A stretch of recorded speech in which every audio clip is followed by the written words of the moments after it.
Hi friends, మీ ఇంట్లో charging bulb అనేది ఖరాబ్ అయిందా? ఖరాబ్ అయినా కానీ దాన్ని ఏ విధంగా వాడుకోవాలనో నేను ఇప్పుడు ఈ వీడియోలో చెప్తాను. ఈ వీడియో పూర్తిగా చూడండి, అప్పుడు మీకు అయితే అర్థమవుతుంది. బట్ హై ఫ్రెండ్స్, మీరు ఇక్కడ చూడొచ్చు ఖరాబ్ అయిన ఛార్జింగ్ బల్బ్ ఏదైతే ఉంటుందో ఆ బల్బ్ని మనం చాలా విధాలుగా వాడుకోవచ్చు అనమాట. ఖరాబ్ అయినా సరే కానీ అది ఏ విధంగా వాడుకోవాలో నేను ఇప్పుడు ఈ వీడియోలో చెప్తాను. పూర్తిగా అయితే చూడండి. నేను చాలా బల్బులు అయితే పడేసాను అనమాట. ఇవి పనికిరావు, పాడైనవి అని అనుకున్నాను. బట్ నాకు ఒక ఐడియా తట్టింది ఏంటంటే, మీరు ఇక్కడ చూడొచ్చు మనం పాడైన బల్బులను కూడా చాలా తెలివితో వాడుకోవచ్చు అని కూడా నాకైతే అర్థమైతే అయ్యిందనమాట. ప్రతి ఛార్జింగ్ బల్బులో కూడా ఇలాంటి ఒక సెల్ అయితే ఉంటుందన్నమాట, ఛార్జింగ్ సెల్ అనేది. దాన్ని మనం ఏ విధంగా చూసుకోవాలి, ఏ విధంగా వాడుకోవాలో ఇప్పుడు మీకు చెప్తారనమాట. మీరు ఇప్పుడైతే అస్సలు వాడేయరు. నేను ఈ టిప్పు చెప్తే మాత్రం మీరైతే అస్సలు అయితే వాడేయారనమాట. ఏ విధంగా వాడుకోవాలని కూడా నేను చెప్తాను. బట్ ఈ సెల్ అనేది మనం మామూలుగా బయట దొరికే మార్కెట్లో కంటే కూడా చాలా పవర్ఫుల్ సెల్ అన్నమాట. అంటే బ్యాటరీ కూడా అనుకోవచ్చు. మీరు ఇక్కడ చూడొచ్చు, ఈ విధంగా అయితే కట్ చేసాను అనమాట. బ్యాటరీకి దానికి లింక్ అయితే ఉంటుంది అనమాట, పిన్నుకు. మనము వాడుకోవాలనుకుంటే మనం ఈ పిన్ అనేది డైరెక్ట్గా మనం వాడుకోలేము కాబట్టి ఇప్పుడు మీకు చూపిస్తున్నాను. మీరు ఇక్కడ చూడొచ్చు, నేను డెకరేషన్ లైటింగ్ కూడా వెలిగించాను. ఇప్పుడు ట్రిమ్మర్ అనమాట. ఈ ట్రిమ్మర్ అనేది సెల్ అయితే ఉంటుంది అనమాట. మీరు ఇక్కడ చూడొచ్చు, వెనుక వైపు ఒక సింగిల్ సెల్ అయితే యూజ్ చేయొచ్చు అనమాట. బట్ మీరు ఇక్కడ చూడొచ్చు, నేను ఈ బల్బ్ నుంచి అయితే ఈ బ్యాటరీ అయితే తీసుకున్నాను అనమాట.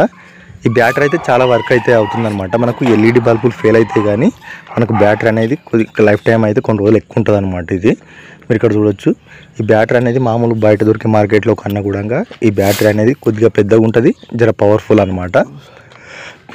మీరు ఇక్కడ చూడొచ్చు. అయితే నేను ఏం చేసినా అంటే ఈ బల్బ్ నుండి ఈ బ్యాటరీ అయితే తీసుకున్న తర్వాత మీరు ఇక్కడ చూడొచ్చు, మెయిన్గా ఏంటంటే మీరు ఇక్కడ చూసుకోవచ్చు ఏంటంటే ఇది మనము ఈ పిన్ను నుంచి అయితే విడదీయాలన్నమాట. మీరు ఇక్కడ చూస్తారు కదా బయట పిన్ను, అక్కడ నుంచి అయితే విడదీయాలి. మెయిన్గా ఏంటంటే చాలామంది చేసే తప్పు ఏంటంటే ఈ మనము ఈ బ్యాటరీని అయితే ఏ విధంగా వాడుకోవాలని నేను ఇప్పుడు చెప్తాను, ఎక్స్ప్లెయిన్ అయితే చేస్తాను. మీరైతే చూడండి. ఫస్ట్ ఆఫ్ ఆల్ మీరు ఇక్కడ చూడొచ్చు, నేను ఇప్పుడు ట్రిమ్మర్కి అయితే కనెక్ట్ అయితే చేస్తాను. ట్రిమ్మర్ వర్క్ అవుతుందా లేదా అనేది. కానీ మంచిగా అయితే వాడుకోవచ్చు అనమాట. నేనైతే ఇన్ని రోజులు చాలా బల్బులు అయితే వాడేసాను అనమాట. ఇలాంటి బల్బులు అనేవి ఇంచుమించు 7-8 బల్బులు అయితే వాడేసాను. నాకైతే ఇప్పుడైతే ఈ ఐడియా అయితే తట్టిందనమాట. మీరైతే డెఫినెట్గా అయితే వాడేయారనమాట. మా అమ్మని అయితే పిలుస్తున్నాను, ఎందుకంటే ఫోన్ పట్టుకోవడానికి నేను ఒక్కనే పట్టుకున్న ఫోను షూట్ చేయాలంటే ఇబ్బంది అవుతుంది కాబట్టి మా అమ్మని అయితే పిలుస్తున్నాను. మా అమ్మ అయితే పట్టుకుంటుంది ఫోను.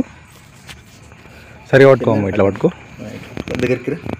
మీరు ఇక్కడ చూడొచ్చు, ట్రిమ్మర్ అనమాట ఇది. ఈ ట్రిమ్మర్ సింగిల్ సెల్ తోటి అయితే వర్క్ అయితే అవుతుందన్నమాట. అయితే మీరు ఇక్కడ చూడొచ్చు, మామూలుగా ఈ సెల్ చూడండి, ఇది బయట దొరికే బ్యాటరీ అనమాట. ఈ బ్యాటరీ అనేది చాలా చిన్నగా ఉంటుంది, కెపాసిటీ కూడా చిన్నగా ఉంటుంది అనమాట. మీరు ఇక్కడ చూడొచ్చు, ఈ బ్యాటరీ అనేది పెద్దగా ఉంటుంది, కెపాసిటీ కూడా జర పెద్దగానే ఉంటుంది. బట్ మెయిన్గా ఏంటంటే మీరు ఇక్కడ చూడొచ్చు, ఫస్ట్ ఆఫ్ ఆల్ మీరు ఈ బ్యాటరీ తీసుకున్నాను. ఇప్పుడు ట్రిమ్మర్ వర్క్ అయితే అవుతుందా లేదా అనేది మీరు జాగ్రత్తగా గమనించండి. జర చూడండి, అది తిరుగుతుంది కదా, వీలు తిరుగుతుందా లేదా మీకు కనిపేదాన్ని. ట్రిమ్మర్ ఆన్ చేస్తే, ఎందుకంటే నేను అది వీకేషన్ అనమాట ముంగటిది, మీకు కనిపించాలన్నట్టు. మీరు ఇక్కడ చూడొచ్చు, ఆ రొటేషన్ అవుతుందా లేదా అని మీరు ఒకసారి అయితే చూడండి. రొటేషన్ అవుతుంది కదా, చూడొచ్చు మీరు వీడియోలో. మంచిగా అయితే తిరుగుతుంది అనమాట. బ్యాటరీ కెపాసిటీ ఎక్కువ కాబట్టి ఎక్కువసేపు కూడా నడుస్తుంది. అదేవిధంగా ఎక్కువ స్పీడ్ తోడు కూడా తిరుగుతుందండి. మీరు ఇక్కడ చూడొచ్చు. అయితే దీన్ని బట్టి మీరు తెలుసుకోవాల్సింది ఏంటంటే, మనము ఏదైతే పాడైన బల్బ్ ఉంటుందో అందులో బ్యాటరీ అనేది మనకు చాలా యూజ్ఫుల్ అయితే అవుతుందన్నమాట. మీరు ఇక్కడ చూస్తున్నట్టు ట్రిమ్మర్కే కాకుండా మనము గడియారంకు వాచ్కి మనం వాడుకోవచ్చు అన్నమాట. అదేవిధంగా ఇంకోటి ఏంటంటే, మనం డెకరేషన్ బల్బులు కూడా వెలిగించవచ్చు దీంతో. అయితే ఎక్కువ డెకరేషన్ లైట్లు కాకుండా మామూలు అనమాట, 3-4 ఉంటాయి కదా, డెకరేషన్ లైట్ వెలిగించవచ్చు, మనం ట్రిమ్మర్కు వాడుకోవచ్చు. అదేవిధంగా గడియారంలో కూడా మనం యూజ్ చేసుకోవచ్చు అనమాట ఇలాంటి బ్యాటరీలను. చాలామంది చేసే తప్పు ఏంటంటే, తెలియక పడేస్తారు అనమాట. ఈ బ్యాటరీ బల్బ్ పాడైపోయింది కదా అన్నట్టు డైరెక్ట్ బయట పడేస్తారు. కానీ మీరు ఇక్కడ చూడొచ్చు, మళ్ళీ మనం దీన్ని ఛార్జింగ్ కూడా చేసుకోవచ్చు. కానీ మెయిన్గా ఏంటంటే, మీరు ఈ బల్బ్ల నుంచి మీరు బ్యాటరీ తీసిన తర్వాత మీరు బల్బ్ అయితే పడేయకండి. దాన్ని ఏ విధంగా వాడుకోవాలని కూడా నేను ఇప్పుడు చెప్తాను. మీరు ఇక్కడ చూడొచ్చు, కటింగ్ ప్లేట్ తోటి అయితే నేను ఇవి తీస్తున్నాను అనమాట. ఇక ఇక్కడ చూడొచ్చు, ఫేస్ నుంచి అదేవిధంగా న్యూట్రల్ వైర్ నుంచి కూడా నేను ఇది వైర్లు తీస్తున్నాను అనమాట.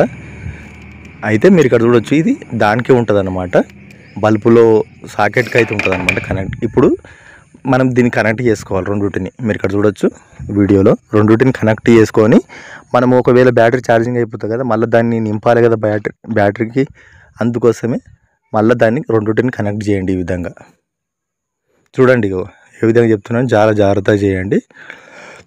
ఈ విధంగా చేసి మీరు మాత్రం ఈ బ్యాటరీ తీసుకున్న తర్వాత, తీసుకున్న బల్బు ఉంటుంది కదా, తీసిన తర్వాత ఆ బల్బును అయితే వాడేయకండి. ఆ బల్బును అయితే మనం ఈ విధంగా అయితే వాడుకోవచ్చు. మీరు ఇక్కడ చూడొచ్చు, రెండుటి ఈ విధంగా కనెక్ట్ చేసినాయి. సాకెట్ ఉంది కదా, ఈ సాకెట్లోకి జొప్పియాలన్నమాట. మళ్ళీ మనము ఛార్జింగ్ పెట్టుకోవాలి కదా, మళ్ళీ మనము సెల్లుకు ఈ విధంగా అందులో పెట్టండి. పిన్ ఉంటుంది ఇక్కడ, ఆ పిన్ను చూసుకుంటా స్ట్రేట్గా అందులోకి పోయే విధంగా చక్కగా పెట్టుండి. అందులోనే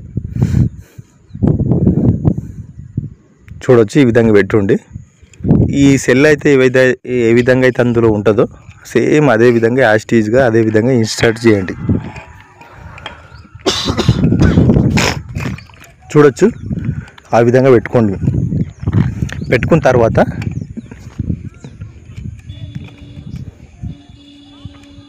ఈ విధంగా చాలా జాగ్రత్తగా పెట్టుకోవాలండి. సేమ్ ఇప్పుడు ఇదైతే సాకెట్ అయితే ఉంది కదా, అందులో పెట్టుండే ఇట్లా కనెక్షన్స్ అయితే పోయినాయి. ఒక దిక్కు జలుబు అయితే అయ్యింది, ఒక దిక్కు జలుబు దగ్గున్నది. ఎందుకంటే మన ఆడియన్స్ కోసం అయితే వీడియో అయితే చేస్తున్నా, మీకు యూజ్ అవుతుంది అన్నట్టే చేస్తున్నా. ఎందుకంటే మళ్ళీ రేపటి నుంచి మళ్ళీ వర్క్ పోవాలి కాబట్టి, ఈరోజు ఖాళీగా ఉన్నా కాబట్టి అందుకోసం మీ గురించి అయితే చేస్తున్నా. సర్ది దగ్గున్నా కానీ ఈ విధంగా అయితే కనెక్ట్ చేసుకోండి. మళ్ళీ కనెక్ట్ చేసుకుని సాకెట్లో పెట్టుండి, సాకెట్లో పెట్టి మీరు ఛార్జింగ్ కూడా చేసుకోవచ్చు అనమాట. చాలా ఈజీ అనమాట. ఈ టిప్పు తెలిస్తే మాత్రం మీరు అస్సలే పడేరు. చూశారు కదా వీడియోలో మనం ఏ విధంగా అయితే వాడుకున్నామో, చాలా యూస్ఫుల్గా అయితే ఉంది కదా. నెక్స్ట్ మనము వాచ్కి ఏ విధంగా వాడాలని చూపిస్తాను.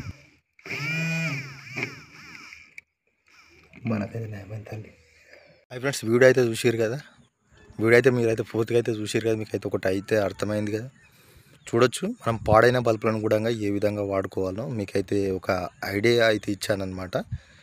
బట్ ఇప్పటి నుంచి మీరు డెఫినెట్గా మీరు పాడైన బల్బులను అయితే ఈ విధంగా అయితే మంచిగా యూజ్ చేసుకోండి. ఎందుకంటే చాలామంది తెలియక బల్బులు అయితే వాడేస్తుంటారు. అందులో నేను కూడా ఒకనే అనమాట. ఇంచుమించు 7-8 బల్బులు ఈ విధంగా అయితే వాడేసిన. బట్ ఇప్పటి నుంచి కూడా మీరైతే చాలా జాగ్రత్తగా ఈ ఛార్జింగ్ బల్బులు ఏవైతే ఉంటాయో మనం అనేక విధాలుగా వాడుకోవచ్చు అనమాట. మనము గోడ గడియారం కూడా వాడుకోవచ్చు, ట్రిమ్మర్కు అంటే మీరు సెల్ తోటి యూజ్ చేస్తే ట్రిమ్మర్ కూడా వాడుకోవచ్చు. అదేవిధంగా మనం బ్యాటరీ కూడా వాడుకోవచ్చు అనమాట. టార్చ్కు చాలా బాగా యూజ్ అయితే అవుతుంది ఫ్రెండ్స్. మీరు ఒకసారి అయితే చూడండి. Thank you for watching this video. Thank you.